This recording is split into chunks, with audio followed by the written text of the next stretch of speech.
to the Women, Shellfishers, and Food Security Project session. I'm Karen Kent of the Coastal Resources Center, University of Rhode Island.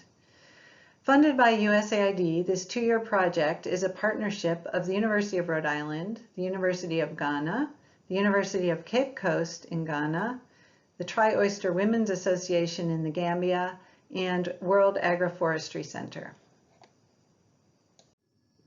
The problem we're trying to address is the urgent need to build the case for locally driven, locally based livelihoods that enhance rather than degrade natural resources management and that benefit and engage women in decision making.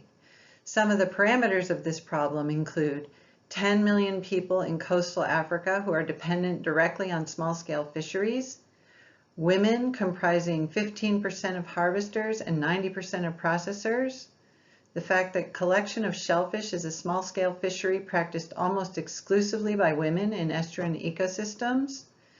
Annual catch statistics of shellfish are missing from official data.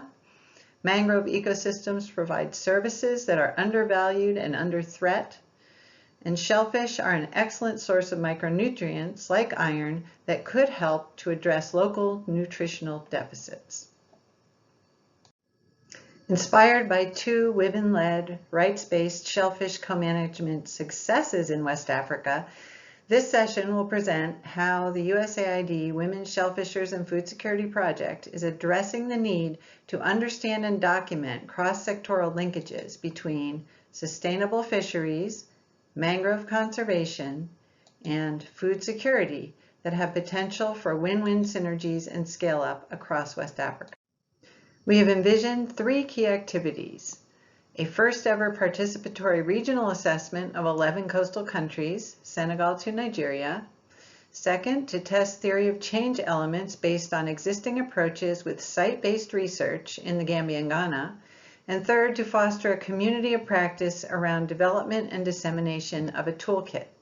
Today's session will focus on Activity 2, Site-Based Research.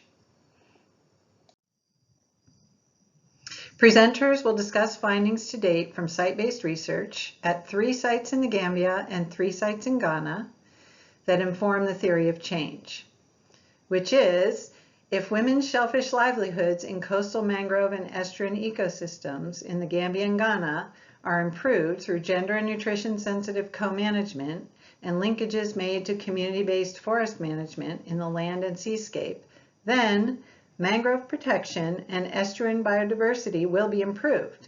And if approaches for sustainable food-producing livelihoods within the coastal mangrove and seascape contribute to a nutritionally balanced local food supply, then household resilience, sustainable food systems, and nutrition will improve. Site-based research to inform the theory of change is comprised of 6 activities on key elements. First, participatory assessment of threats and drivers of mangrove ecosystem degradation and preferred restoration options. Second, developing a sustainable land-seascape collaborative vision. Third, integrated land-seascape food and nutrition complementarity profile using agricultural biodiversity and wild foods and feeds. Fourth, analysis of shell fisheries and associated biophysical parameters of the estuaries. And fifth, anemia research. Finally, a multivariate analysis will be conducted. The preliminary results for the first 5 elements are what is being presented by partners today. Site selection in the Gambia and Ghana was based on sites that had existing shellfish activity, significant involvement of women shellfishers, existing mangrove system-based livelihoods, and a range of mangrove health conditions. So the sites selected in Ghana were the Dentsu Estuary, Narkwa Lagoon, and the Win Estuary. In the Gambia, the Tambi, Bullock, and the Alahine Estuary were selected. So, as noted, today's session will present preliminary findings of the site-based research at these sites in the Gambia and Ghana on 5 elements of the theory of change. Then we'll conclude with a summary of findings of the participatory regional assessment of the 11 coastal West Africa countries from Senegal to Nigeria. These findings provide an overview of the opportunity for adaptation and scale-up of the women-led shell fisheries co-management approach, informed by the site-based research, and the potential for cross-sectoral benefits across West Africa. We've planned 20 minutes following the presentations for Q&A and discussion of the findings. Thank you.